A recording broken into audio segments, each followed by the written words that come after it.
Hey friends, it is Jenna, what is up, and welcome back to the Board Game Garden, and welcome to a preview of an expansion that I've featured here on the channel before. This is Zoo Tycoon, the board game. It is published by Treacer or Triceratops, who is sponsoring today's video, so a huge thank you to them.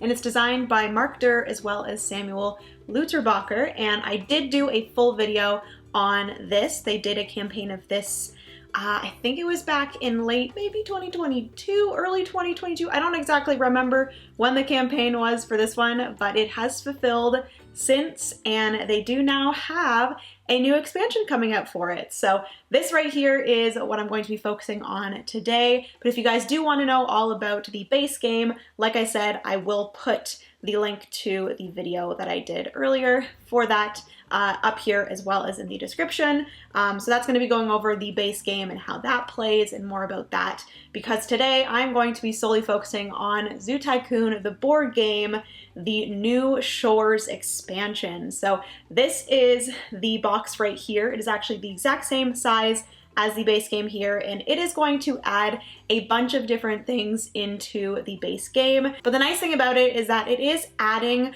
a lot of stuff to the game. It's adding a lot of variety, but it's not adding too much more complexity or additional mechanisms or anything to the game. So it's a lot of just more things to make the base game even better. So if you guys want to hear all about the Zoo Tycoon board game New Shores expansion, then just keep on watching. Give this video a big thumbs up.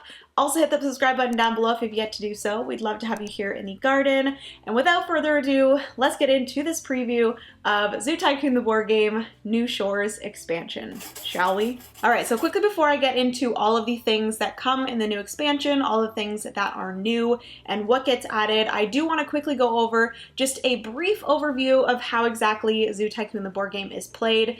If you don't want to go back and watch that entire video, I did go over exactly how it's played.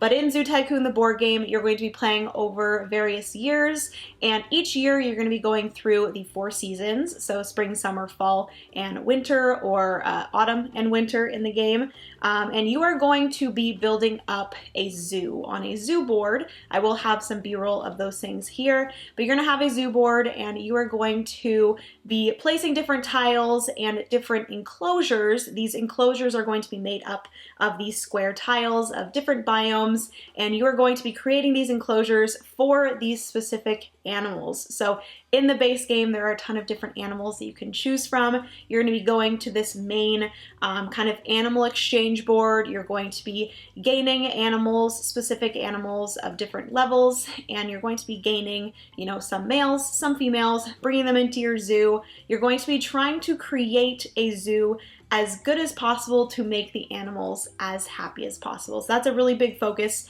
in Zoo Tycoon the board game, is really focusing on the animals and their well-being and kind of trying to get their different levels of happiness up by adding different retreats to their enclosures, making sure their enclosures are big enough, having a certain amount of the different animals in that enclosure. You're also going to be building up your education and your conservation. There's going to be conservation projects or kind of public objectives that you're going for as well. And you are also bringing up your popularity, which is ultimately kind of what your end game victory points are going to be. Whatever is higher, either popularity or conservation, that is going to be your end score. So that's a quick overview of exactly how Zoo Tycoon the board game plays. Additionally, also the different animals have babies and stuff, which is one of my favorite parts of the game. But again, like I mentioned, if you guys do want a more in-depth look at how Zoo Tycoon the board game plays, I will have the link to that video down in the description. But everything in front of me here is what is going to be added to the game with the expansion New Shores. So there is quite a few things that are going to be added to the base game, and we're going to get into all of those things. There are some things that are bigger than other things. Some things are just that it's adding more of something that is already in the game. There's a few things that do add additional small mechanisms to the game, but nothing that changes up the gameplay too much. So with that being said, let's get into all of the different things. I do believe there are 8 different things that I'm going to be talking about here, so we're going to go section by section. Let's get into all of these different things that the New Shores expansion adds to Zoo Tycoon the board game. All right, so getting into the first thing that they're adding in with the new expansion, and that is more animals. So in the base game, you already have, I believe, 22 or 23 different main species, and then you also have some co-species as well. Main species are the ones that are represented by the unique meeples, and then the co-species are represented by tiles that are able to be placed in an enclosure with a main species, so they are able to be like in the same enclosure together. So in the expansion, they are now introducing 24 more of these main species, so all different unique shaped main species with these meeples. And I will say that a lot of my favorite animals are being introduced with this expansion. Firstly, they're introducing the polar bear, which polar bears are one of my favorite species or animals. They're also introducing otters, which I love otters, capybaras, as well as penguins and turtles, and just a lot of really fun animals are being introduced with this expansion. So that is the first thing that is being introduced, is more animals, and all of these animals are going to be in new biomes. So in the base game, you have 3 different biomes. I don't exactly remember what they are, but there is rainforest and then 2 other ones. But in the expansion, they're introducing 3 more biomes. So you have the tundra biome, you have the dry forest as opposed to the rainforest biome, and then you also have the water biome, which the water is a little bit unique to any of the other biomes, which we'll get into. That's one of like the main additions to the game when it comes to like additional mechanisms and changing up things a little bit with the animals. And then you also have this main board in the center, which in the base game, you do have a board like this, and all of the base game animals are printed on the board. And they introduced a new board for this expansion, and all of the expansion animals are printed on this board. But what they have done is they have made this board modular. So what they've done is they have added to the expansion some cards that you can actually place in place of the ones that are already printed on here.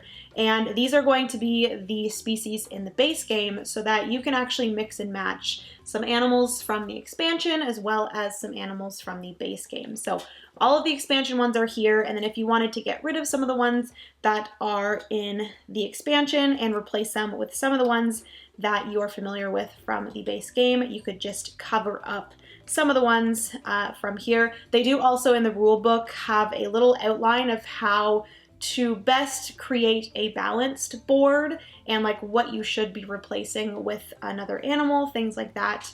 And then you also have these larger cards here of the 5 level 3 species that are all the way down at the bottom.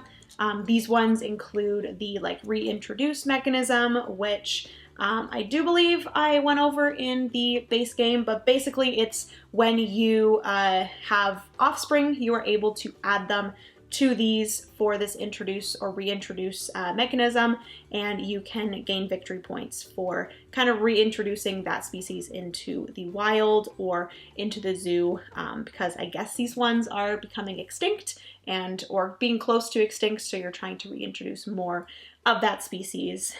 So yes, those are those. That is how you can kind of mix and match the different animals from both the expansion and the base game, and that is the first thing that they are adding to the expansion.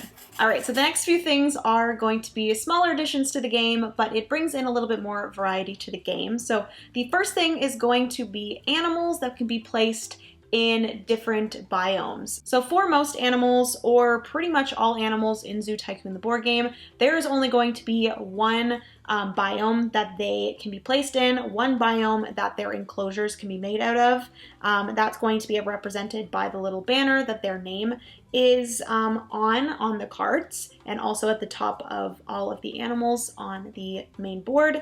But these specific species, there are going to be 3 different ones.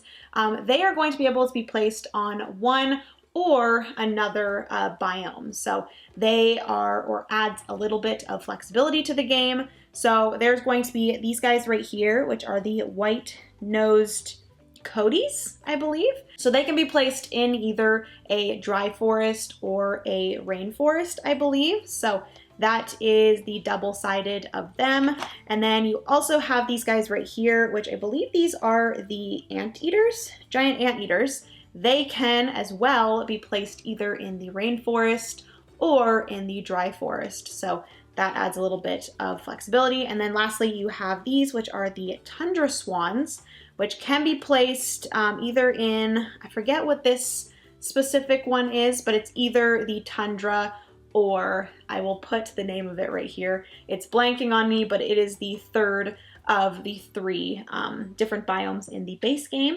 But yes, that is the second thing I wanted to chat about, the animals that could be placed in multiple biomes. Next up is another quick one, and that is some additional conservation projects. So like I mentioned in the intro, you have a bunch of different conservation projects down here that are going to be some public objectives. And these are going to be wanting you to collect different animals, specific animals for your zoo. So for example here, I have this one, which needs the Asian elephant, the tiger, the axis deer, and the great hornbill. So if you would to have all of those animals in your zoo, you would be able to place one of your cubes on here and gain victory points at the end of the game. So these ones that I have in my hand here are the 5 from the base game, and what you're going to do is if you want to change up the public objectives or the conservation projects, you can actually just go through and cover up whatever ones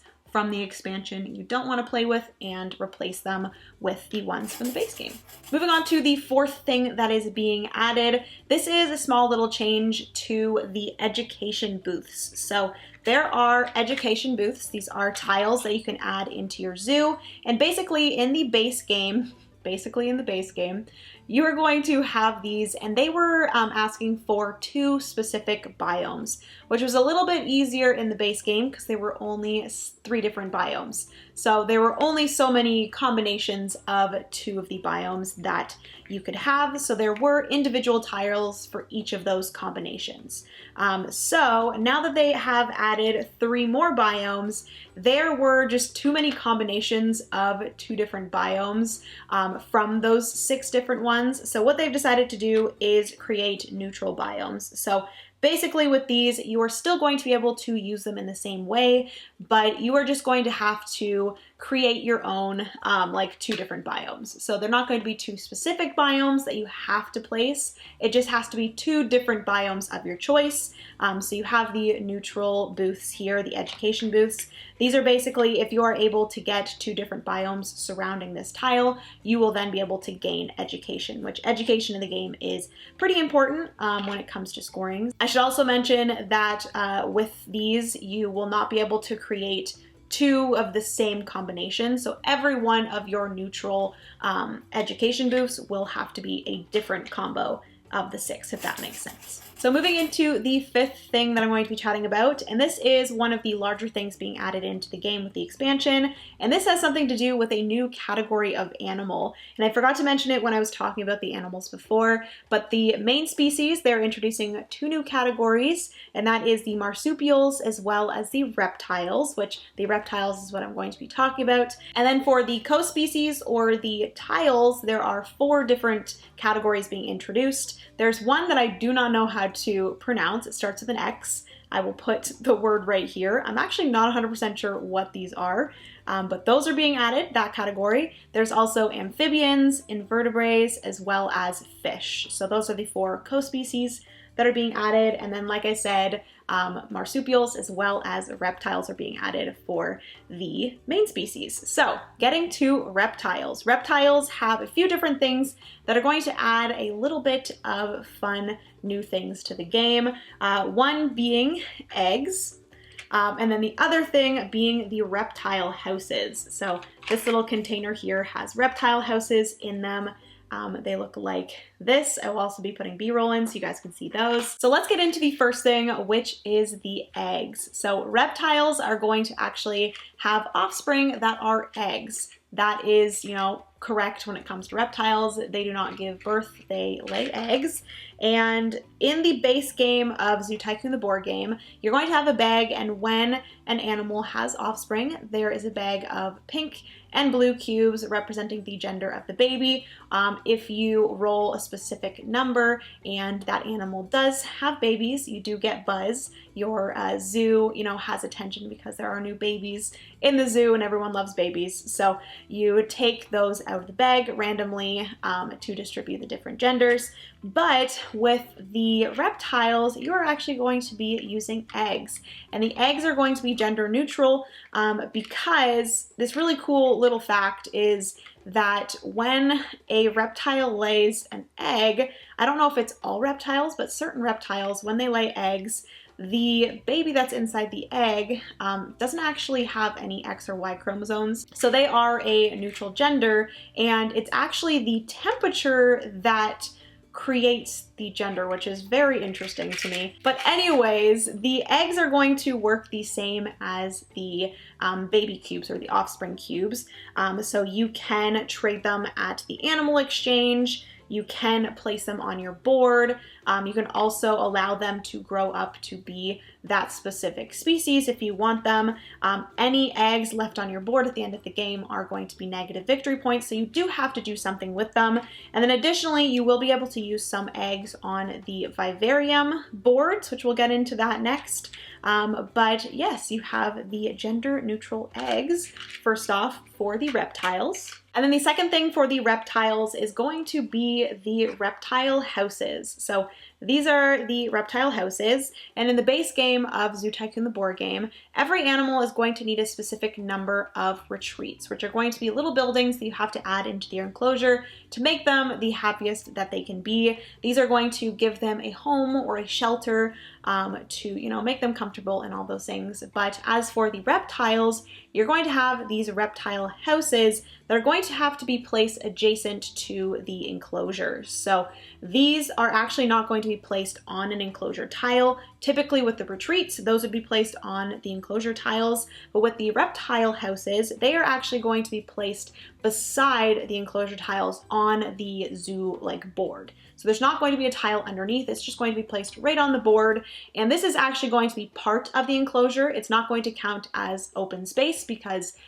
certain animals, the reptiles as well, need a certain amount of open space in their enclosure to make them happy. So these do not count as open space, but they do count as being part of the enclosure. So these are going to be very important when it comes to making your reptiles happy. And yeah, so those are the reptile houses there. And yeah, that's everything for the reptiles. Next up, I touched on this when I was talking about the different biomes, and that is the special biome, which is the water biome. So like I mentioned, you have the 3 new biomes being introduced in the expansion, but the water biome has a few differences than the other 2.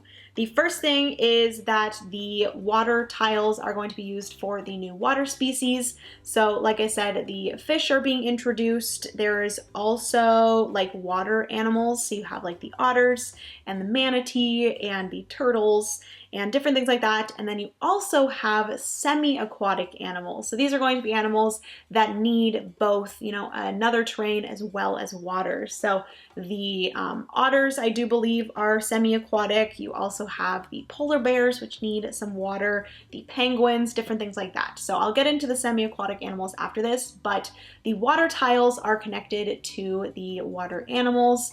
And the interesting thing about the water is typically with the other biomes, there is no running cost of biomes. All of the running costs usually come from the animals themselves.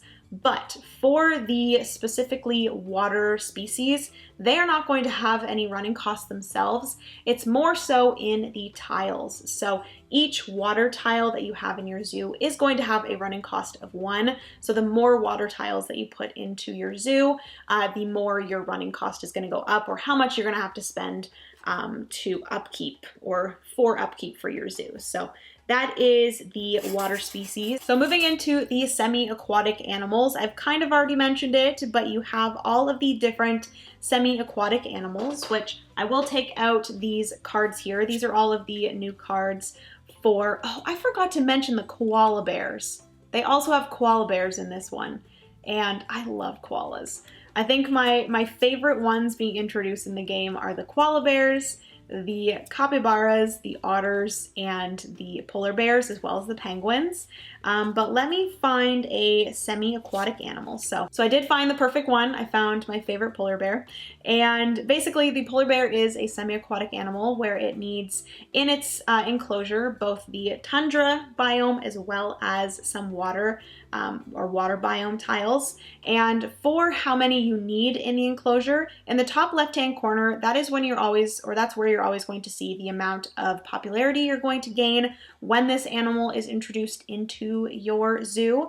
And underneath each of these victory point or popularity numbers is going to be how many water tiles. So if you have 2 water tiles in the polar bear's enclosure, you're going to get 5 popularity, but if you have 4 water tiles in their enclosure, you're going to get 6 popularity. So that is how that works. And then additionally for the semi-aquatic animals, they are going to have running costs themselves. So for the polar bear here, per polar bear that you have, you're gonna have to pay 5 money each round, but also you're additionally going to have to pay for the running costs for the water. So the semi-aquatic animals are going to have, you know, a mix of both of the running costs for the tiles as well as the running costs for the animals themselves. And then also for the semi-aquatic animals, there is going to be more tolerances introduced. So in the base game, there were only 2 types of tolerances. It was either the animal was not okay with animals being in its enclosure, or the animal was okay with other animals being in its enclosure.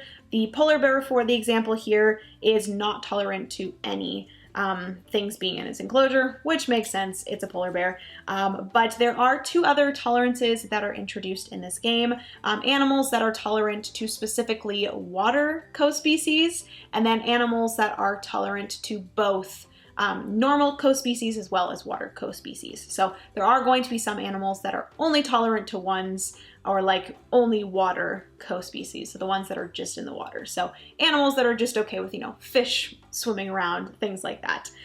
So yes, that is everything for the semi-aquatic animals and the wonderful polar bear.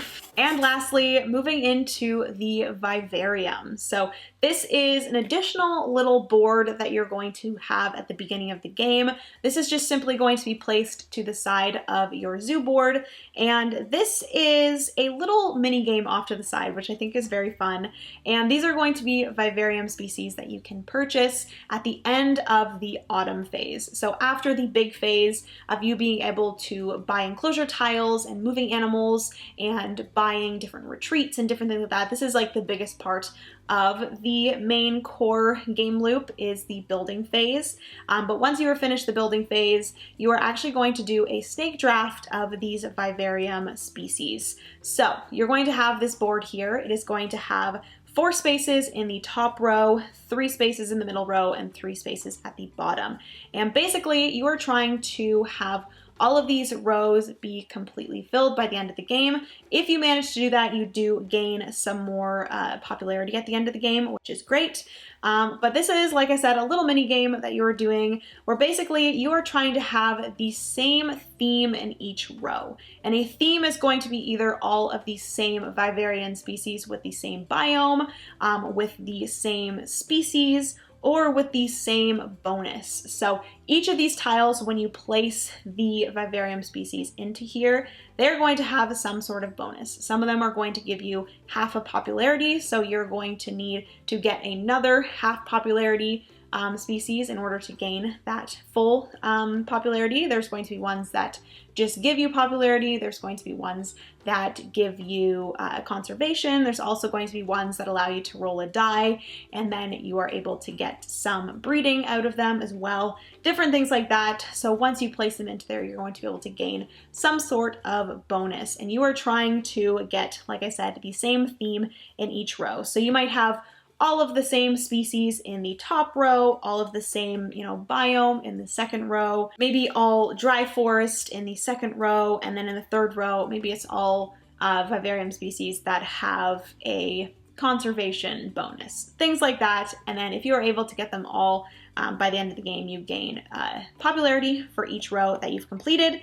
Additionally, for the top row, I mentioned when you have reptile eggs, you are able to place them into your vivarium, and that's actually the only way that you can finish the top row, is if you have one batch or one litter of, I don't know if they're called litters when you lay eggs, but in order to place it into the vivarium, it has to be a full batch from one animal that you take and you place them all into this spot here. You can't take one, place it, take one, place it, take one, place it throughout the game. It has to be one full batch from an animal right onto this vivarium, and that's going to allow you to complete this top row. And I don't know if I mentioned this, but these are going to be tiles that you do have to purchase in a snake draft, and there is always going to be, I think it is the player count +2 available in a like drafting area. You're going to have to pay for your first vivarium tile each round 1 money, and then the second one that you buy, you can buy up to 2 each round. The second one you buy, it has to be, or it's 2 money to purchase it. So yes, that is everything for the vivarium. And I do believe that is everything that is being added into the game with the new Zoo Tycoon the board game New Shores expansion. I will additionally add that there are new building tiles that match all of the new biomes. There are also additional event cards that are added. There are 6 new event cards. Obviously, when you are mixing and matching the different animals, there's going to be certain event cards that line up with certain animals. So you will, if you do mix and match, have to go through the event cards and take out the ones that are connected to the animals that you are not playing with. So you have the event cards, and then you also have the donor cards here for the 3 new biomes. So those are the additional things that are added. You have all the new biomes, all the new tiles, the vivarium, the new conservation projects, the new animals, the new animal exchange board, the modular board here, as well as the reptiles and the new water biome. All of these new things being added into the expansion. So yeah, hopefully you guys enjoyed this video. If you did, please give it a big thumbs up. Also hit that subscribe button down below if you get to do so. We'd love to have you here in the garden. Like I said, if you do want to learn more about the base game, they will also be reprinting the base game if you missed it in their first campaign. Definitely go check out that campaign down below. And also definitely go and check out that video that I mentioned before of the base game. So yeah, I love you guys so much. Remember, you are somebody's reason to smile, and I will see you in the next board game video. Bye, friends.